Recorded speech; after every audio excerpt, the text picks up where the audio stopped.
Welcome to LUTV News in Focus, where we feature interesting topics on campus, in the community, and in the world of culture. I am Rosevelt Mathews. If you watch Lemont football or men's basketball within the last few seasons on ESPN 3, you have heard the voice of Virginia native Lemont Williams. In college, he played outside linebacker for the Howard Bison. Lemont was an undrafted free agent with the Washington Redskins before injuries sidelined his career. What many may not know, Lemont also works in the construction industry. He is here to share how he found success in sports broadcasting and construction. Lemont, thank you so much for being here. I'm happy to be here. Thanks for having me. Thank you so Appreciate much. it. So you're originally from Virginia, played football at Howard University. Yeah. Tell me about your career. Well, it started in my hometown, Norfolk, Virginia. I'm born and raised there. They call it the 757 Tidewater area. And in that area, growing up, it was very competitive from a sports standpoint, football, basketball, and in track and field as well. Right. So for me, sports was my outlet. Sports was the ticket to be able to use that vehicle to be able to get out of the environment that I was born in. Now, granted, I grew up in an environment where financially we was challenged in just a typical situation. However, I used sports as the vehicle to get me out of there, and I earned a scholarship at Howard University, the best university in the country. You know, you can tell I'm a little biased, but having the opportunity to go to Howard was great, man. On both sides, you know, from a football standpoint, it gave me the exposure to play against really good competition in the MEAC division. And also we played some SWAC schools. You know, we're down here in Texas, played Texas Southern my freshman year, so we played some SWAC schools. But the most important part was the business side. I went to one of the top school of business in the country at Howard University, and I learned a lot, got my degree in business management, and was exposed to a lot of different things. Exposed to entrepreneurs, which I am today, and exposed to corporate America, exposed to different things at an early age that I wouldn't have, in my opinion, if I went to a different school. Had an opportunity to sit down and just talk to guys like Magic Johnson, you know, coming into the School of Business. He's in the area. He stopped by and gave his little tidbits on how to be successful in business. And Magic is one of the guys I idolize in sports, but I really cherish and value what he does off the court or now as a businessman and entrepreneur. So kind of just having that experience at Howard just kind of got me going, man, and excited about life. And Howard was a really good school, and playing football was a plus.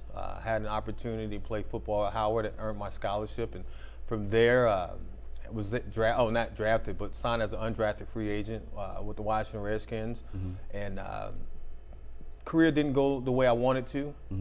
Finished up playing some arena football in South Carolina, and I just moved here to Texas. I've been here ever since. So. Right. So what was the turning point when you found out that when you found out that your football career wasn't going to go as planned? What was your inspiration? What was your motive after that? Well, to be honest with you, it takes a while for you to get out of that process. To be honest with me, it was more of I see how guys go through some type of depression when they're done with playing sports.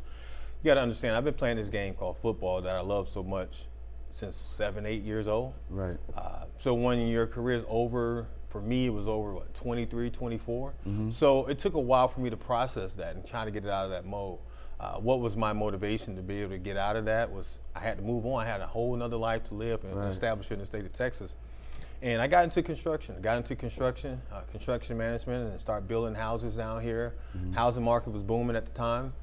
Back in 2005, 2006, so I learned a lot quicker. And I looked at the same skill sets that I learned at Howard University, the same skill sets I learned as a football player. I just transitioned that over to corporate America because for me, it felt a little bit more easier to be in corporate America because I grind so hard in sports.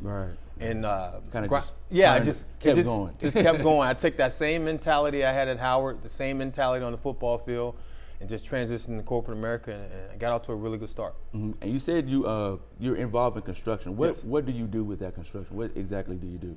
Good question. So I own my own company. So I've been an entrepreneur here successfully for about 5 years, but due to Hurricane Harvey, things accelerated in our area, especially in the Houston, Beaumont, Port Arthur, the Golden Triangle area. So what I do, I call myself I'm in the home solution business. I provide housing for people that really doesn't have housing. And I try to tell a lot of people right now, without the cameras on a lot of people are still struggling from the Hurricane Harvey. I mean, people are still living in hotels. People still don't have a place to live. They don't have nowhere to go. And what I do is provide solutions to their problems. I buy a lot of the flooded properties here lately in the last 2 years, and I rehab them, refurbish them, and I put them back up to speed. And I have a relationship with the Houston Housing Authority, as well as other channels or other departments to be able to give people opportunities to get back into housing. And I'm enjoying it. And I also have a separate division. So I own 2 companies. I have one for the rehab, and I have new construction. So LZW Real Estate Group is my parent company. Right. But I have another company, LZW Construction, where I do a lot of new construction. I do a lot of affordable housing for people. So what I try to do is try to give them an American dream, man. That's the most important part. You give them an American dream. I've been a homeowner for a long time, and I've been owning multiple houses, and it's nothing like coming home to your own house, And you see people that suffering, man, and just have the opportunity to provide housing for them and their children, and somewhere they can lay their heads safely. That's the most important part for me and my company right now. That's amazing. Yeah, That's appreciate amazing. that. Appreciate no problem. So what got you into broadcasting? What was, I'm gonna take on this, I'm gonna do it full-heartedly. What got you into broadcasting? Well, what's funny is that I was a business major. I never thought I'd be into communication and get into broadcasting, and I kind of stumbled into it. Back in 2007, a good friend of mine, I used to work at the affiliate radio station at ESPN, and he contacted me out of the blue. It was like on a Sunday morning. He's like, hey, dude, I want you to come on the show and talk about the Texans draft picks. And it was like the weekend of the draft. Wow. And they had made some really good draft picks on that Saturday. Mm-hmm. So I watched the draft. Who doesn't watch the draft? I watched it. And so I was like, all right, cool. And he called me, and I got on there, and I just not having no technique, I never done it before. Just a conversation, like your buddy calling you up and say, hey, and the feedback that he told me that he got from the fans and people across the city of Houston was like, dude, that guy was pretty good. Like, who is that? And I didn't take it, took it with a grain of salt. I was like, all right, man, appreciate it. But at the same time, he told me, he said, man, if you really work on your craft and really want to take this serious, you can make some money doing this thing. And it just planted a seed. It was a challenge. It was something new. I've been a former player. It's like, all right, let's see where this thing goes, right? So I just worked on my craft, bro. I just worked on it. I really worked on my craft. I mean, it was times where I go to the local mall and I just interview random people at the food court, because I felt like if I can get a random person talking about something that they're not interested in, then I can get this thing going. Like, I really got a niche for this.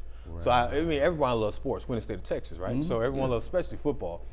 But I would go to Walmart, I'll go to the food court at the local malls, and I'll just buy a tape recorder and I'll just record people, because I was working on my craft. And it was funny, is like when I got started in it, I didn't realize how much I sound like the East Coast when I first started. Like, you know what I mean? It's like when you get started, like that first time you hear yourself on tape, you like, man, that's me. Like, it's like, whoa. So it's like for me, it was a two-sided coin. It was like, all right, I'm gonna do my thing try to get better as a broadcaster, but I need to do my thing as well as a professional. I need to be, I need to get rid of, I need to have that Midwest sound, not an East Coast sound. And I need to be a little bit more polished. I need to enunciate my words. I not cut off words, and struggle early on with ST words. It just was in my nature, because it's just the environment I grew up in. So I just worked on my craft. And fast forwarded to that, got started in radio, started covering high school sports. And I loved it, because high school sports here in the state of Texas, Thursday, Thursday to Saturday. Friday night, Thursday to Saturday. And from there, I went to start covering the Texans on Sundays, and I've been kind of with them ever since. And one thing led to another. Comcast Sportsnet Houston, I was working in the studio for 2.5 years, learned a whole lot about the TV business, working with Comcast Sportsnet Houston. Then I segued over to ESPN. I've been working with you guys down here at Lamar for the last 3 years. I enjoy it. I mean, it's great. Awesome. Covering live games from football to basketball, and I'm excited, man. It's just another opportunity, another platform to be able to put yourself out there from a social media standpoint, from a local standpoint. I get a lot of local local love from fans and people that watches the game, and it helps me as well when I go into some of these houses and I'm purchasing these homes and I'm negotiating with the seller. It's, hey, you that guy I saw. Yeah. So it's one of those things, man, where it's a win-win for everybody, man. I enjoy the industry. I appreciate the industry. I respect it. I understand now when I watch TV and I try to explain to my children, it's like when you see certain things on TV, I can tell them, like, well, they cut this, they did that. And at first, back in the day, I just watched TV. Yeah, I just watched TV. But now I know the ins and outs of how things work behind the scene. It's a beautiful thing, man. I really enjoy this industry. Yeah. Well, Lemont, thank you so much for coming down and talking to us. Thanks for having me, Thank you for watching LUTV News in Focus. To see more content from our LUTV News, follow us on Twitter and like us on Facebook.